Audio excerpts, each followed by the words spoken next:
Bonjour à tous, vous pouvez allumer vos micros pour l'instant. Bonjour. Bonjour Bonjour. Clément Sibéron. Comment ça va? Super. C'est un exercice sympathique que de se prêter à une visio, un atelier sur la confession en visio.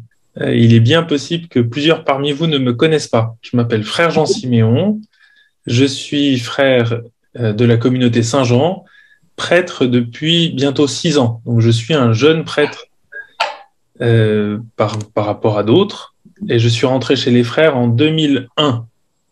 Quand j'avais 20 ans. Là, je vous laisse faire le calcul, des maths l'après-midi, donc j'ai 40 ans.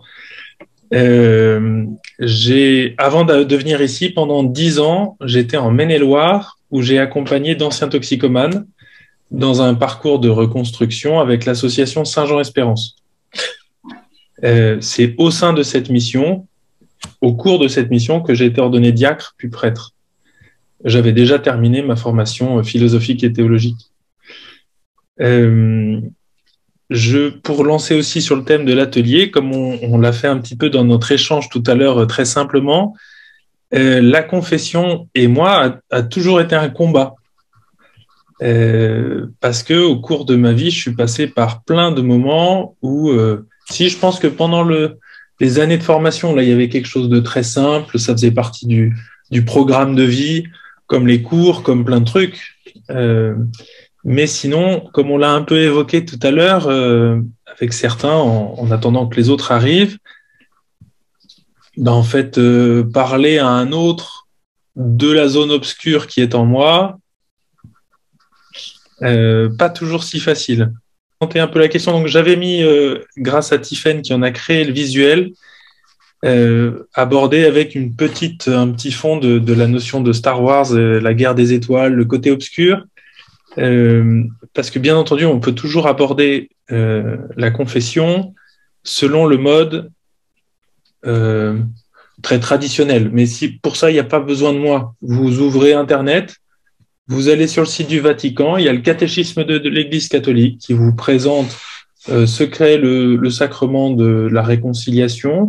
Vous allez trouver aussi tout un tas d'articles hyper intéressants, des petites vidéos.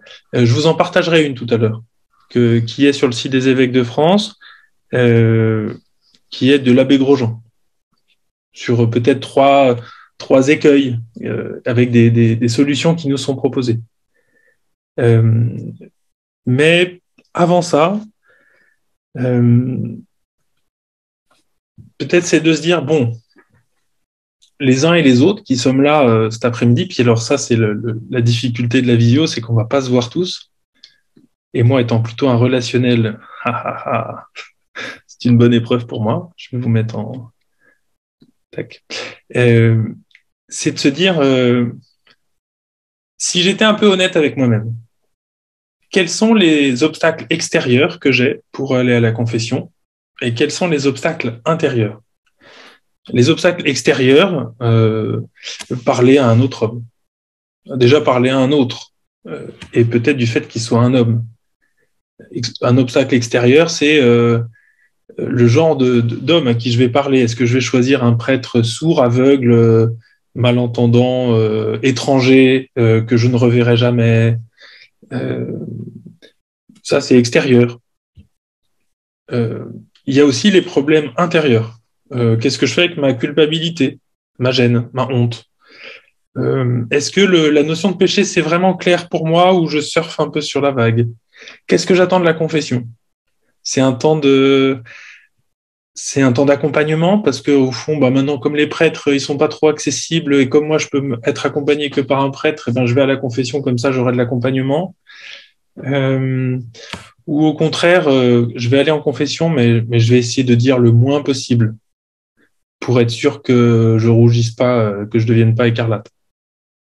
Ou au contraire, oh là là, l'usure. Moi, ça fait 40 ans que je me confesse, parce que moi beaucoup moins, hein, mais il y en a qui me disent non, mais mon père, c'est toujours la même chose. Et souvent, au début, je savais pas trop quoi répondre. Aujourd'hui, ma réaction est facile de dire et alors? Bah, vous vous rendez compte, quoi. Ben, tous les matins, on se lève, hein, ça nous pose pas 12 000 problèmes. Plusieurs fois par jour, je mange et je me dis pas, voilà, qu'est-ce que c'est banal, je mange aujourd'hui. Vous voyez, en fait, il y a plein de questions qui se posent avec ce sacrement. Donc, si ça vous va, on va passer là-dessus. Alors, donc, j'avais pris ça parce que ça, c'était pour le thème de la journée, le thème du truc. Pourquoi je prends la guerre des étoiles? Parce que c'est la lutte du bien contre le mal.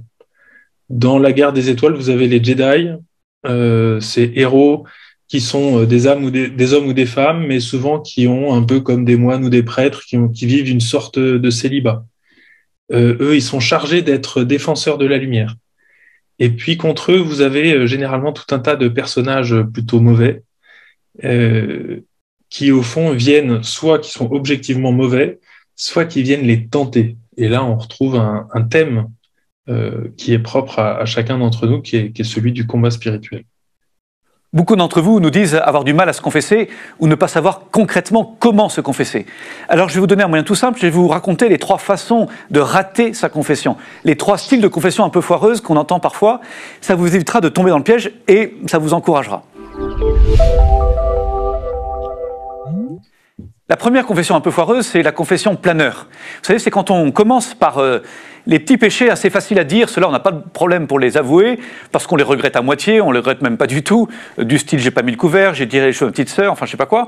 Alors on commence par ça, et puis ensuite on prend d'altitude, et là on survole de très haut et très vite tous les péchés beaucoup plus pénibles, un peu honteux à dire, beaucoup plus durs, en espérant que le prêtre les entende sans vraiment les écouter, et surtout qu'il n'ait pas le temps de tout comprendre, et surtout de ne pas poser de questions. On survole ça très haut, et puis on réatterrit par un dernier petit péché, pour le coup assez facile, du style « j'ai pas fait ma prière hier soir », histoire de... Voilà, sous-entendu, je l'ai fait tous les soirs, mais histoire que le prêtre termine par un bon a priori. Mes amis, ça c'est une façon de jouer avec le bon Dieu. Le bon Dieu, il sait tout. On ne vient pas en confession pour lui apprendre quelque chose, il connaît nos cœurs. On vient pour lui montrer qu'on lui fait confiance. Et parce qu'on lui fait confiance, on accepte de déposer, de lui dire ce qu'on dirait à personne d'autre. Mais là, on le dépose entre ses mains pour qu'il nous pardonne. C'est le seul endroit où on peut être totalement vrai, parce que on peut lâcher la façade parce qu'on n'est pas jugé. Le Seigneur ne nous réduit jamais à nos fautes. Alors, un truc tout simple, commençons toujours par ce qu'il y a de plus dur à dire. Au moins, on en sera libéré. Et le démon qui cherche, lui, à tout faire pour éviter une confession véritable, authentique, complète, eh bien, comprendra dès le départ qu'il a perdu. Deuxième façon de rater sa confession, c'est la confession brouillard. Alors là, c'est quand ce qu'on dit est tellement vague que ni le prêtre ni nous-mêmes savons très bien de quoi on parle. En fait, il faut se rappeler que la confession, c'est pour accuser ses péchés. C'est pas pour raconter sa vie, c'est pas non plus pour enjoliver, c'est pour dire nos péchés qui sont des actes concrets. Et les fruits de la confession seront à la mesure de cet aspect concret de nos confessions. Plus nous serons francs, plus nous serons libérés, plus nous serons heureux. Par exemple, dire en confession « j'ai volé », ben, ça ne veut rien dire. Parce que voler 1 euro à la quête ou voler toutes les semaines 50 € dans le portefeuille de ses parents pour s'acheter son cannabis, c'est pas la même chose, c'est pas la même gravité, c'est pas la même chose que le Seigneur a besoin de guérir. J'ai menti, pareil, il y a des mensonges qui ne sont pas, qui sont importants, qui brisent des relations, d'autres mensonges qui sont pas très graves. J'ai manqué de charité, mais si vous dites ça, le prêtre ne sait pas de quoi on parle. Pourtant on l'entend à chaque fois, mais ça veut dire quoi? Vous n'avez pas aidé une vieille dame à traverser le passage clouté, ou alors vous avez tué votre grand-mère. Dans les 2 cas, c'est un manque de charité. J'ai manqué de pureté, on l'entend souvent aussi, mais ça ne veut rien dire dit comme ça. On a regardé une affiche à l'abribus au bad, la pub au bad un peu trop longtemps, ou alors on est accro au site porno et on n'arrive pas à décrocher. Vous voyez bien que le Seigneur n'a pas besoin de guérir de la même façon ce qui a été blessé. Enfin, soyez concrets, parce que c'est ça qui va permettre au Seigneur de guérir en profondeur, de guérir à la racine nos péchés qui nous ont blessés. Enfin, la dernière façon de rater la confession, c'est un peu la confession calcul. C'est quand on va essayer de chercher absolument un pardon un peu facile, en allant trouver, parfois on fait des kilomètres pour ça, le prêtre le plus vieux du monde, qui saura même pas, qui comprendra même pas les mots que j'utilise, ou alors le prêtre le plus sourd du monde, ou le prêtre que je reverrai jamais, surtout jamais, quoi. Mes amis, soyons clairs, vous êtes absolument libre de choisir le prêtre que vous voulez pour vous confesser, et le pardon est le même, bien sûr. Mais n'ayez pas peur du regard du prêtre qui vous connaît. Je vais vous dire très simplement, depuis qu'on est prêtre, mes frères prêtres pourraient dire la même chose, on a tout entendu, mais jamais notre regard n'a changé sur quelqu'un qu'on avait confessé. Parce que justement, le prêtre n'est là que comme un instrument d'un autre, du Seigneur lui-même. Et donc, il n'est pas propriétaire de ce qu'on lui dit. C'est pour ça d'ailleurs qu'il est tenu au secret absolu. Et qu'est-ce qu'il ressent, à quoi il pense? En aucun cas, il ne vous juge, je vous le promets. La seule chose qu'il pense, c'est... D'abord, il a de la compassion, parce qu'il partage votre tristesse ou la peine que vous ressentez. Le péché vous a blessé, le péché c'est jamais beau, et le prêtre compatit, il n'est pas indifférent à votre malheur. Et en même temps, il a une joie immense parce qu'il peut vous pardonner, il peut vous libérer. C'est la seule chose qu'il retient. L'admiration même qu'il a devant votre humilité, votre franchise. N'ayez pas peur du prêtre que vous connaissez, que vous reverrez, parce qu'il pourra vous aider, parce qu'il connaît vos combats, parce que justement, il sera le mieux à même pour vous encourager. En tout cas, que rien ne vous décourage. La joie immense qui sera la vôtre, c'est de pouvoir être vrai devant Dieu. Le vrai courage d'un homme ou d'une femme, c'est pas d'être parfait, on est tous des pauvres. Le vrai courage d'un homme ou d'une femme, c'est d'être vrai et de pouvoir dire au Seigneur, Seigneur, tu sais tout, je t'ai tout dit, mais tu sais bien que je t'aime. C'était la prière de Saint-Pierre, ça sera votre joie à votre tour.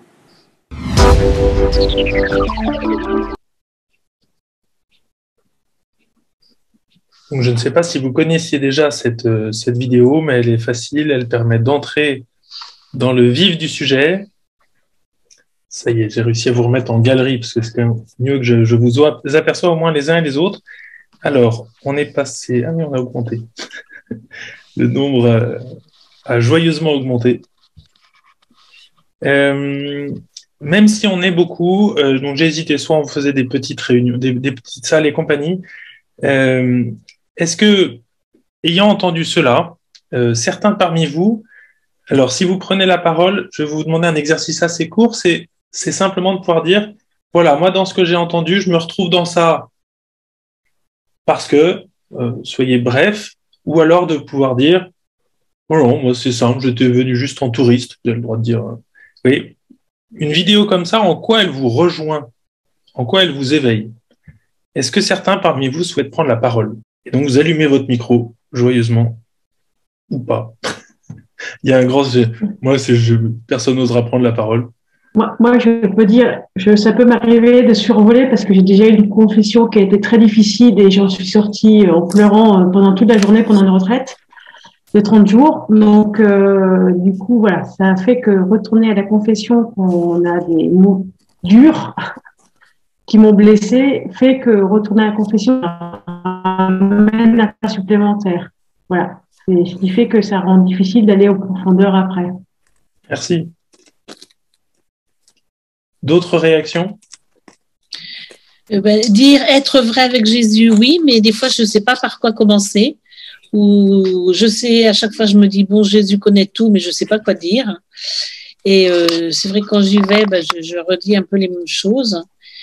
Et c'est vrai que je suis soulagée à chaque fois par le pardon que je reçois. J'ai de la joie, mais j'ai l'impression toujours que j'ai oublié quelque chose d'important et je vois pas ce que c'est. Alors je dis, écoute Seigneur, tu le sais toi, mais moi je le vois pas, alors débrouille-toi avec. Je sais pas quoi faire. Oui, débrouille-toi avec. Voilà. Et qu'est-ce que je voulais dire d'autre? S'il y a autre chose qui m'a touché, mais je ne le sais plus. J'ai noté, mais je ne le trouve plus. Vous reprendrez la parole si vous... Oui. Si bon, le tout, c'est être vrai devant Dieu, moi qui m'a touché. Et puis je me dis, bon, il sait les choses, donc même si on ne va pas à la confession, il pourrait nous donner un coup de pouce pour dire, là, il faudrait peut-être faire quelque chose, quoi. Alors, je sais qu'on a des épreuves dans la vie. En ce moment, c'est un peu ce qui est devant moi, mais je me dis, est-ce que c'est comme ça qu'il nous montre un peu à retrouver le chemin? Je ne sais pas. Très bien, on va essayer d'y revenir. Merci Michel. Alors moi, oui. Alors moi peut-être, c'est ça, c'est être précis. Le brouillard, il a parlé du brouillard, mais c'est vrai que parfois on n'est pas assez préparé, on ne s'est pas assez préparé et on brosse les trois grandes lignes, quoi, qui sont souvent, c'est vrai, les mêmes. J'ai vécu une très belle confession après la naissance de mon fils, où j'étais pas bien. Quand j'avais un petit peu plus travaillé, mais c'est pas toujours évident. Et quand il dit que le prêtre vous connaît, c'est bien, mais c'est vrai qu'après, on a quand même un homme en face de soi et on est parfois un petit peu gêné quand même. Même si on sait que c'est le prêtre, c'est pas toujours facile de rentrer comme ça avec Jésus pendant la confession. Merci. D'autres souhaitent prendre la parole? Oui, ce que je peux dire, c'est que ce qui m'a marqué dans le début, c'est l'acte de confiance. À la fois, j'aime bien la présentation du Padre Blog, là, parce que effectivement, il souligne la difficulté. C'est quand même une difficulté, c'est une démarche. Enfin, pour moi, c'est une démarche qui est pas facile entre cet acte de confiance. Seigneur, je crois que tu m'aimes au-delà de tout ce que je sais, qui dans ma vie n'était pas en clairvoyance avec toi, qui n'était pas vrai, qui n'était pas... et très vite, il y a le sentiment enfin, c'est difficile de trouver la limite entre mon péché, ce qui m'a vraiment éloigné de Dieu, et ce qui est de l'ordre de la psychologie, qui est de l'ordre de la culpabilité, qui de toute façon est d'un autre ordre quelque part, n'est pas de l'ordre de la foi, je crois. Mais ce que j'ai aimé dans ce qu'il a dit, c'est que c'était une démarche, et moi aujourd'hui, ce qui m'aide à le vivre régulièrement, c'est de me dire, Seigneur, c'est un pas de confiance que je fais vers toi. Je t'ouvre ma réalité d'aujourd'hui avec ce que tu connais de moi. Voilà. Merci. D'autres souhaitent prendre la parole? On va dire que le silence semble dire que non. C'est ça qui est intéressant avec ce que nous présente le Père Grosjean. Déjà, c'est un bon orateur. Padre Blog est une manière de présenter des questions concrètes sur la foi, des questions de fond. Si vous ne le connaissiez pas, c'était l'occasion d'en entendre parler. Très clairement, la confession, à la base, si c'est un sacrement, ça veut dire c'est pas la seule manière dont je reçois le pardon de Dieu. Sacrement, c'est une manière privilégiée dont je vais vivre le pardon du Seigneur. Attention, je ne suis pas en train de dire « Ah oui, mais donc, on va plus se confesser, parce que si c'est pas le seul. » c'est comme pour la présence du Seigneur. Pourquoi on va communier? On va communier parce qu'il nous donne, il nous offre son corps, et que si son corps reste donné et qu'on ne le reçoit pas, il y a un échange raté. On va communier parce que l'Église nous dit que c'est une obligation. Alors on est des bons élèves, mais normalement, c'est parce qu'on a découvert que ce moment du dimanche, le Concile Vatican II dit que l'Église fait l'Eucharistie fait l'Église. C'est vrai, c'est qu'au moment de la communion dominicale, à la fois je vais recevoir le Seigneur, mais je vais prier avec la communauté. Alors, faire Église, qui est une expression qui peut être plus ou moins bien vécue et interprétée, mais Notre Père aura du sens. C'est une prière communautaire, le Notre Père. C'est pas mon Père à moi qui est aux cieux, c'est Notre Père. Et donc, la messe, j'allais dire, on la conquiert. La confession, en effet, on se retrouve dans ce 1 contre 1, dans une situation de vulnérabilité. Et plusieurs parmi vous, et moi je l'ai entendu de nombreuses fois, malheureusement des prêtres... j'ai un micro là-bas. Tac. C'est pas grave. Malheureusement, des prêtres ont mal joué leur rôle.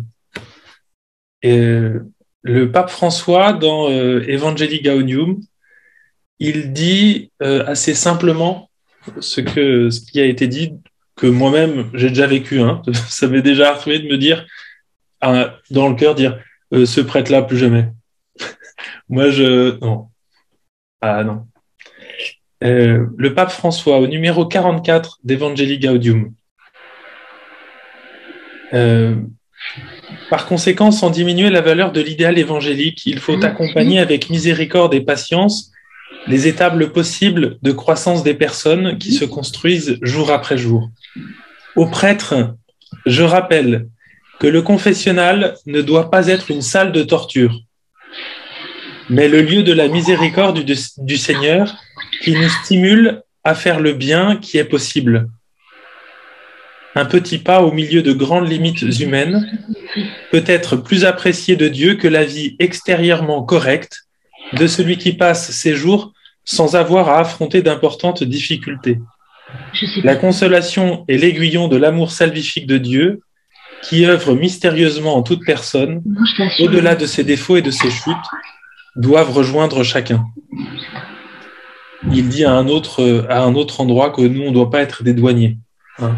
Comme un videur à l'entrée de la salle de la boîte de nuit, tu as des baskets, tu rentres pas, tu as des jolies chaussures, tu rentres.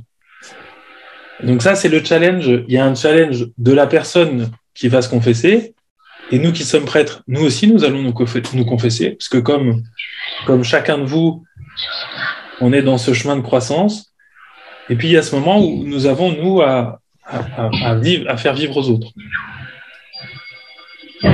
Et donc, j'essaie de reprendre mes notes quand même. La question, c'est comment on se confesse. Alors, c'est sûr que je regarde les plus âgés parmi vous, entre peut-être ce que vous avez appris au catéchisme et aujourd'hui des manières différentes de se confesser, c'est pas toujours facile de s'y retrouver. De la même manière, moi, comme j'ai 40 ans, quand je suis en confession et que quelqu'un se confesse, ça arrive encore selon le décalogue, et ben moi, je l'ai pas forcément toujours en mémoire. Je vais pas dégainer mon téléphone devant la personne en disant « Attendez, j'essaye de traduire. Non, vous avez pas tué votre mari. » D'accord. C'était pour être sûr d'avoir bien compris. Donc ça, c'est vrai que comment on se confesse, sur quoi, c'est quoi la base? Il y a plein de manières différentes. Certains vont prendre selon foi, espérance et charité. Qu'est-ce qui relève de ma vie de foi? Et le péché, comment je suis entaché de ce côté-là? L'espérance, charité, les trois. D'autres vont prendre le décalogue, d'autres vont prendre 1 Corinthiens 13, l'hymne à la charité, en disant là, j'ai une mise en œuvre pratique. Vous avez un certain nombre de petits guides ou de manuels. Je vais vous en montrer un que j'ai cherché tout à l'heure. Je passe à la technique. Donc ça, c'est ce que je vous ai lu juste avant. Donc là, c'est un fiche d'examen, un examen de conscience proposé par la paroisse de la Trinité à Paris. Et donc, vous voyez, il y a tout un tas d'explications, de présentations. Ce qui est intéressant, c'est que surtout, ils vont se dire, regardez, je vous propose de regarder dans la lutte contre le péché, quelles sont mes fautes contre Dieu. Ce genre de choses-là, on les propose souvent aux enfants. C'est assez beau de voir un enfant qui vient avec son petit papier, il a coché déjà un peu tous les péchés qu'il évoquait pour lui. C'est vrai, souvent il le prépare avec l'école, avec le catéchisme, à la maison avec maman, il arrive. Puis en grandissant, on voit que les papiers diminuent. Moi, généralement, je vois des gens arriver avec ça doit être un A8, vous savez, un ticket de caisse quasiment où il y a écrit des choses dessus. Et la personne qui tourne le papier pendant la confession. Moi, par exemple, si j'ai un papier, je perds tous mes moyens. Quand je vais en confession, si j'ai mon papier, je suis sûr de ne pas y arriver, ça me stresse. J'ai l'impression de... Mais je sais que certains, ça aide. Ils sont plus visuels. Donc, par exemple, vous avez ce genre de documents qui vont vous donner des idées. D'autres vont utiliser plutôt les commandements du Seigneur, merveille des merveilles, etc. Mais derrière, l'enjeu de ce fameux truc qu'est la confession, la gêne qui est compréhensible. C'est sûr que j'ai besoin d'être à l'aise pour parler de moi. Il y a certains confessions, dans l'expérience du confessionnal, certains vont être beaucoup plus à l'aise dans un confessionnal à l'ancienne. Il y a une grille, on ne voit pas le prêtre ne nous voit pas. Bon, a priori, de la même manière que je reconnais la voix du prêtre, il est possible que le prêtre reconnaisse ma voix. Hein. Faut pas non plus déconner, quoi. Mais il y a des personnes qui auront besoin de ce sentiment d'être vraiment seul face à Dieu et le prêtre n'étant que le moyen. D'autres personnes, vous les mettez dans ce contexte-là, c'est sûr qu'ils ne reviennent jamais. La confession, il n'y a pas de loi universelle sur comment je le vis. Mais j'ai besoin de savoir dans quel lieu je vais pouvoir être à l'aise pour dire mon péché. La relation. C'est sûr que quand j'accueille quelqu'un en confession, habituellement, je vais dire « Bonjour, vous appelez comment ?» Puis il y a des gens que ça déstabilise. Alors avec les masques, en plus, mais c'est pas grave de créer un contact. Tout le monde n'est pas à l'aise avec ça. Donc, il n'y a pas une loi absolue. Mais le lieu, le mode de relation, et puis après, certains l'ont évoqué, comment on fait la part entre tout mon univers psychologique et la notion du péché. Ben ça, c'est un truc assez chouette. La confession n'est pas le lieu de l'accompagnement. Moi, je vois bien en confession, à la fois, il peut y avoir un échange, des fois pour préciser, pour faire la part entre ce qui relève de l'émotion. Je vais vous prendre un exemple qui est la colère. Quelqu'un qui vient me dire, voilà, j'ai été en colère. Ouais. Ben là, j'ai pas la forme d'un péché, j'ai une émotion qui m'est communiquée. C'est d'ailleurs assez rare que quelqu'un dise « Pardon, j'ai été joyeux ». Ben non, c'est une émotion. J'étais en colère. Ah, je me suis mis en colère et j'ai gueulé contre quelqu'un. Oui, ça s'appelle, c'est plus que de la colère. J'ai été violent dans ma parole, dans mon attitude. Oui, tout à fait. Là, ok. Jésus qui se met en colère, je pense pas qu'il s'en soit confessé. Hein. Il n'a pas dit à Dieu, à son père, pardon, j'ai été en colère. Je n'aurais peut-être pas dû chavirer tous les trucs dans le temple. Donc, il y a besoin de connaître la différence entre mes émotions et mon péché. Ça demande un peu de connaissance de soi. Je ne viens pas pour un accompagnement. Donc, j'attends pas du prêtre qui m'apporte des grandes lumières sur ma vie de foi. Si c'est ça que je cherche, mauvaise adresse. C'est comme si j'allais à la messe pour obtenir des recettes de cuisine. C'est pas le but. Mais peut-être que le prêtre, dans son homélie, il va me parler d'une nouvelle recette de cuisine. Et je vais dire, intéressant, mais c'est pas le lieu. Donc, je viens pour recevoir quoi? Le pardon du Seigneur. Je sais que la différence d'âge joue. La première fois que j'ai confessé une personne largement plus âgée que moi, j'ai souri pendant la confession. Et cette personne m'a dit ah bah bravo, hein, je trouve ça drôle hein, ce que je vous raconte. Et je lui ai dit pardon madame, je suis dans l'admiration. Après, j'ai dû apprendre. Le problème de moi, c'est que je suis assez réactif. Que voulez-vous, c'est comme ça. Il y a des personnes qui savent. Moi, je sais pas. Il y en a qui savent. Mais j'étais juste, moi, dans l'admiration de voir quelqu'un qui avait été fidèle aussi longtemps et qui continuait à faire la lumière en elle, entre le bien, le mal. Et j'avais souri de ça. Mais c'est sûr que j'ai dû apprendre parce que j'avais pas percuté qu'on pouvait être. Mon sourire pouvait être interprété comme une moquerie, puisque ce n'était pas le cas. Donc, le lieu, le mode de relation, mais qu'est-ce que vous en attendez? Vous venez, mais nous venons d'ailleurs. Je vais me confesser, pourquoi? Parce que je n'arriverai pas à me sauver moi-même. Bien sûr que je vais acquérir les vertus et je vais lutter contre le mal, bien sûr, mais le principe des vertus, c'est que je veux acquérir le bien. Toutefois, je vais rester tenté, je vais rester dans le flou, et donc, c'est la notion de la régularité de ce fameux truc de la confession. Si vous faites vos Pâques, c'est-à-dire si vous confessez au moment de Pâques, pour ceux parmi vous, je vois plusieurs qui sont mariés, qui sont en couple, c'est comme si, avec votre conjoint, vous ne vous demandiez pardon qu'une fois par an. Et je vous souhaite bien du courage de vous rappeler les moments essentiels dans une demande de pardon une fois par an. C'est vrai que c'est le minimum demandé par l'Église. De la même manière, si vous vous demandiez, si vous arrivez à vous demander pardon tous les jours, bravo, hein, peut-être que c'est pas mal, mais c'est vrai que c'est un rendez-vous, quoi, quelques fois dans la semaine. La régularité, c'est fou, mais moi je vois peut-être que François-Marie c'est pareil, moi je suis bluffé quand des gens disent « Mon père, ça fait X années que je me suis pas confessé ». À ce moment-là, moi j'ai reçu ça un jour, j'ai entendu ça d'un autre prêtre. Beaucoup de choses que je dis sont pas de moi, hein, je les ai entendues dire, je répète. Je suis pas un créateur, j'espère qu'il n'y avait pas de copyright sur les phrases d'origine. Mais en tout cas, quand je vois quelqu'un qui s'est pas confessé depuis des années, qui est enfin arrivé après le parcours du combattant, de la honte, d'avoir lâché l'affaire, enfin d'être là. Moi, j'imagine son ange gardien au ciel, genre « Yes !» Parce que c'est ce qu'il fait, notre ange gardien. Notre ange gardien, il passe sa journée, et c'est pour ça que j'aime les images de la guerre des étoiles. Je vais vous en repartager une. En gros, notre ange gardien, si on devait résumer, il fait quoi? Notre ange gardien, il appelle à comprendre que pour aller du côté, alors dans la guerre, dans la force, tout ce qui est bleu, pour être dans le bien.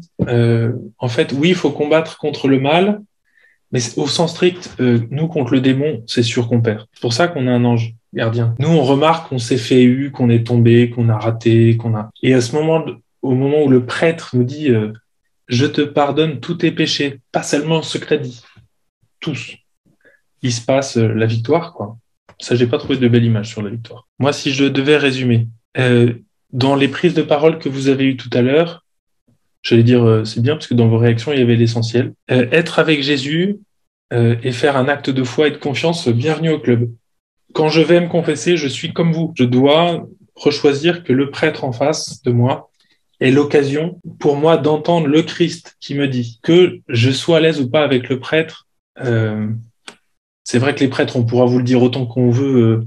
Vous savez, ça change pas notre regard sur vous. Moi, j'ai fait cette expérience avant d'être prêtre. J'ai accompagné des garçons entre 18 et 30 ans qui étaient des salauds, qui étaient devenus des salauds. Certains avaient commis des actes que je nommerai pas ici, mais... Et ces garçons, quand on les accompagnait, le jour où il nous dit bah, tu sais, j'ai tué quelqu'un, j'ai violé, j'ai vendu de la drogue, j'ai du poison, mon regard sur eux ne pouvait pas changer, j'allais pas faire un... Bien sûr que non. Mais surtout, moi, je les voyais tous les jours, ces garçons. Donc, je mangeais à côté d'eux à table, on faisait du sport ensemble, on travaillait ensemble. Et j'ai appris et j'ai compris de pouvoir en parler, de pouvoir dire ben oui, tu m'as raconté ce que tu as fait, mais tu n'es pas ce que tu as fait. Et donc, se pose toujours la question de dire ben, je comprends de l'autre côté. Ouais, mais le prêtre, il va quand même... Tout à l'heure, je vais le croiser, il va se souvenir que moi, j'ai regardé de la pornographie et il va pas... Non, ça, c'est ma conscience qui me condamne. Nous, on s'est engagé à pas regarder selon le péché. Mais ça, c'est notre truc. Ça, on pourra le dire autant qu'on veut. Vous voyez, derrière, c'est où j'en suis, moi, et de ma conscience. Si je pratique régulièrement la confession, en fait, c'est pas tant le prêtre qui compte, c'est moi. Comment je suis avec moi-même. Donc, si je suis un peu au clair avec tout ce qui est de mes émotions, de ma culpabilité, mais au fond, je vais découvrir ce qu'il a dit dans la vidéo tout à l'heure. Il n'y a pas de moment où Dieu, il débranche la caméra. Il n'y a pas de moment où il dit vas-y, Jean-Simon, je te regarde plus. Non, non, vas-y, fais ce que tu as à faire, je reviens tout à l'heure. Que ça soit beau ou pas, il est là tout le temps. Et moi, dans la confession, je fais que dire, en fait, Seigneur, là, j'ai vécu comme si tu n'étais pas là. J'ai vu comme si l'autre, c'était pas vraiment mon frère ou pas vraiment ma sœur, etc. Donc, le but pour moi dans cet atelier, alors, c'est le côté un peu frustrant d'être face à un mur de caméra, moi étant plutôt un relationnel. C'était vraiment de vous dire, allez-y régulièrement. On s'en fout que, alors, si vous êtes sur Orléans, allez à Notre-Dame des Miracles. C'est pas toujours les mêmes prêtres. Ceux qui nous sont sur la paroisse, on est plus ou moins joignables et prêtres, mais Frère Ignace avant moi avait mis Padre Blog Padre Lib en fonction pour que les gens puissent prendre rendez-vous dans la confession quand ils veulent. Allez dans la paroisse d'à côté, on s'en fout. Allez à Saint-Benoît-sur-Loire, si vous avez besoin d'accompagnement, il y a un atelier sur l'accompagnement. Qu'est-ce que c'est? C'est pas forcément aujourd'hui dans notre diocèse, merveille des merveilles, un certain nombre de laïcs aussi sont formés à l'accompagnement, des religieuses, d'avoir quelqu'un avec qui est quelques pas devant moi. Allez-y régulièrement et vivez de cette expérience qui est géniale. Ça dit que faut que j'arrête pour que vous ayez le temps d'aller dans un autre lieu. Est-ce que, avant qu'on termine, il y en a qui voudraient réagir? Oui, moi j'avais une question. Oui. Je l'ai mis sur le chat, mais j'ai pas répondu. Non, mais vous pouvez pas faire tout en même temps. Je suis un petit peu sceptique sur cette histoire d'accompagnement, et de fait de dire, que la confession ne soit que le fait de dire son péché, de recevoir le pardon de Dieu, c'est bien, mais si on n'a pas de piste pour progresser, c'est un coup d'épée dans l'eau, quoi. Et la fois d'après, on redira la même chose. Il faudrait, et c'est pour ça que le fait d'aller se confesser vers le prêtre le plus sourd, qui n'entend rien et qui ne nous donne aucun conseil un petit peu pratique, je vois pas l'intérêt, moi, parce que Dieu, je sais bien qu'il me pardonne, mais moi, je veux des Tout à fait. pratiques. Alors ça, c'est vrai que c'est la question, c'est là où je trouve le défaut de la visio pour moi par rapport à ça. Bien entendu qu'il peut y avoir un échange sur discerner généralement c'est la pénitence. Bien sûr que moi, je suis d'une communauté où pendant des années, la pénitence que je recevais, c'était tu diras un Magnificat avec la Vierge Marie. Bon, j'étais gentil, hein, j'ai dit mon Magnificat, hein. Mais le problème, c'est que j'ai jamais compris à quoi ça servait. Jusqu'au jour où j'ai lu le rituel, étant ordonné prêtre, j'ai lu le rituel. Et il est dit que en fait, normalement, on établit la pénitence avec le pénitent. Parce qu'on essaie de trouver quelque chose qui va avoir du sens. Et quand j'étais dans ma mission d'avant, j'étais diacre à ce moment-là, et un jour, ma voisine, 16 ans, elle sonne chez nous avec une part de gâteau au chocolat. Je dis, c'est hyper sympa, merci. Ouais, c'est ma pénitence. Je dis, là, je veux bien que tu m'expliques un tout petit peu plus. Elle a dit, avec le prêtre, j'ai vu que dans mon péché, j'avais mis un peu le dawa dans mes relations, j'avais mis le bazar dans mes relations, et donc fallait que je choisisse des personnes à qui j'offrais une part de gâteau, des personnes avec qui je m'entends bien, pour les remercier, parce que ça m'aide à me construire. Et donc c'était magnifique de se dire une pénitence pratique. Et c'est vrai que moi aujourd'hui, souvent ça m'arrive de donner à des gens mariés comme pénitence, d'utiliser ce morceau de métal qui est accroché à la main gauche, là, pour dire, mais tu as fait alliance avec le Seigneur, et je donne une prescription, comme chez le médecin, 3 fois par jour, matin, midi et soir, de prier pour son conjoint, de demander le bénir, etc. Et souvent, c'est pour aboutir, ce qui est intéressant, c'est s'il y a un échange, c'est pour aboutir pour le pénitent. La différence, c'est que dans l'accompagnement fait que il va y avoir un suivi. Alors que normalement, nous, on s'est engagé que quand vous partez de la confession, moi, je fais pas mémoire, je garde pas de dossier. Hein. Alors que dans l'accompagnement, si j'accompagne quelqu'un, je vais peut-être prendre des notes, on va se revoir, faire le point. Et donc, c'est un peu entre les deux, si ça vous répond. Est-ce que je peux dire un truc ? Toujours. Moi, des fois, je vais communier sans me confesser avant parce que la communion m'apporte énormément. Des fois, je me dis, pardon Seigneur, hein, tu vas me porter encore un peu. J'ai besoin de toi maintenant, donc j'y vais. Et c'est vrai que pour moi, c'est pas pareil qu'une confession, mais je le fais parce que je me dis, le Christ est tout amour, toute bonté. Donc, je reçois à ce moment-là, au moment de la messe, sa présence très forte. Alors bon, je ne sais pas si c'est un autre péché à rajouter, mesdames. Oh là là, c'est grave. Oh là là, il y a la foudre du Seigneur. Je le dis parce que ça me porte, voilà. Très bien. C'est vrai que vous avez remarqué, je n'ai pas parlé de péché mortel et de péché véniel. J'ai pas parlé de... J'avoue que je suis sûrement pas le meilleur des théologiens pour cette question. Très clairement, c'est sûr que si j'ai dans le cœur, je sais qu'objectivement, j'ai posé des actes graves à mon encontre, à l'encontre des autres, ou de ma relation avec le Seigneur. Il y a la question de la confession et de la communion. Je ne l'ai pas assez travaillé pour aujourd'hui, j'ai hésité à en parler. Moi, je pourrais juste vous dire, si vraiment vous avez posé un acte grave, d'accord ? Donc, si vous avez écrasé votre mari avant de venir, ou vous avez maudit votre curé pour les 8 générations à venir, bon, si vous avez posé un acte grave, et que vous sentez... Là, vous n'allez pas vous confesser, mais vous dites, ouais, Seigneur, je sais que dans la semaine, dans les 15 jours, je vais y aller. Venez communier. Le problème, c'est de se dire, c'est l'autre, là où ça pose problème, c'est je sais que j'ai fait un truc grave. J'ai choisi de ne pas aller me confesser, mais je vais aller communier parce que je veux les grâces. Je ressemble à un sale gosse. Je termine en vous racontant cette petite blague. Comme ça, on va finir sur une petite histoire drôle. Un petit enfant, un petit garçon arrive dans une église. C'est juste avant Noël.